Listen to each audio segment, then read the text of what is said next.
Dear friends of the Tom Photo channel, today I'm revisiting an iconic Fuji camera, the X10. A couple of years ago, I made a thorough review of this camera, see the link below. Now I feel an update is due because some things were not said and I've used this camera even longer now. I still think the X10 remains one of the best made Fuji cameras and it's possibly among the best overall.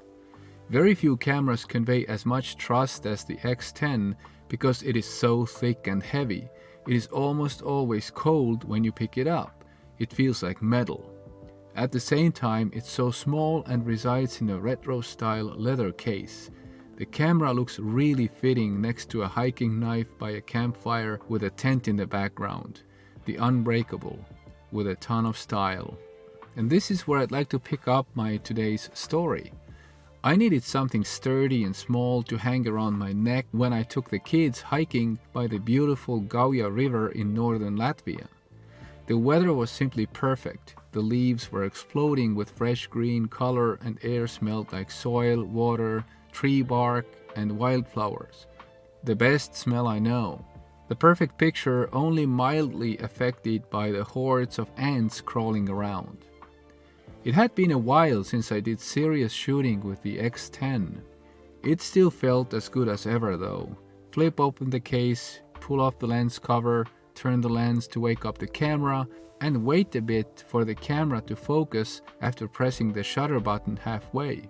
The sequence was still perfect in my muscle memory. For the pictures, I set the film simulation to Velvia, but reduced the color by selecting color -1. You see, I didn't want these green colors to explode completely. With only 4 color simulations, the X10 brings you the backbone of Fuji's legacy, but nothing really modern. The lens on this camera is very special. Together with a 2/3 inch type sensor, it renders colors more in retro style than modern cameras. Even with a dynamic range cranked up, you don't get that much detail in the shadows, and the overall scene looks a bit like it was painted. It's a really sweet nostalgic look that I cannot mimic with my other more modern cameras. With this guy, your recent photos will look like they were taken when you were a child. And I mean it in the best possible sense. Yes, the small sensor is a bit of a problem for modern shooters, but it also gives this camera its character. Of all the cameras I've owned, this is the only one that has a mystical permission to use the style and aura to make up what's missing in technology. This is the only camera situation where I allow this to happen to me. Any other camera trying to pull this off would simply get sold. Here I value the photography experience this camera gives me so much that its downsides become unique characteristics that I praise. What would I change about this camera? Indeed, I do have something to report in this section of the video as well. I wish it could take a protective filter a bit easier. The 40.5mm size is really hard to find. And even if you will find something, it makes the camera weird and hard to fit in the leather case. The small sensor makes this camera what it is, but it also means that you don't want to go above ISO 400 or so with it. The highly unique RAW file architecture makes using the RAW files awkward enough so that this is my JPEG only camera. Of course, you could ask for a touch-sensitive tilt screen, but quite honestly, I've never missed it on this particular camera. Maybe because the video is enough below today's standards so that you'd never use it for video. All this doesn't prevent me from saying that this is one of the most enjoyable and seductive cameras. It's simply perfect. With this camera, you don't want to read about its specs. You need to go on a solo hike in the woods without a cell phone with this camera. Then you understand what I'm trying to say in this video. Autofocus speed is as much beyond the point as asking about the brand of the paint that was used to paint your favorite painting.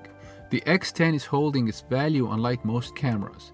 Has it become a collector's item that sits on people's shelves as a decoration and reminder? I suspect so. I've received offers to buy my X10 for more than I paid for it many years ago. And those people have more capable cameras in their photo bag. I thought about selling it, but I always change my mind because the other cameras have taken a very different evolutionary path. This is my chance to do time traveling to the dreamland. Controls wise, it's as powerful as your DSLR or a hybrid camera, but it's only a compact camera with a permanently attached absolute top quality lens. What a wonderful concept for those who care about photography and not gear. What a wonderful camera to pass on to your children for them to learn photography the proper way. I'm quite certain I'll take thousands of pictures with other cameras before I one day come back to my X10 again. Why, if I enjoy it so much? Partly because very often I need to take boring pictures, such as very sharp pictures, or pictures without mistakes, or pictures with stunning bokeh. Most people, or stock photo agencies for example, will not consider my photos taken with X10.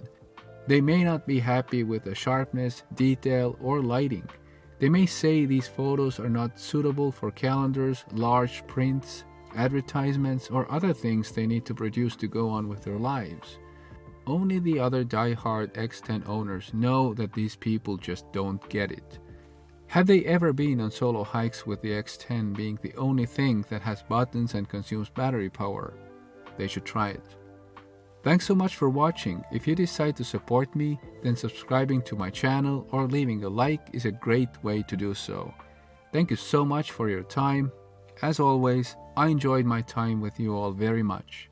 See you soon. Goodbye.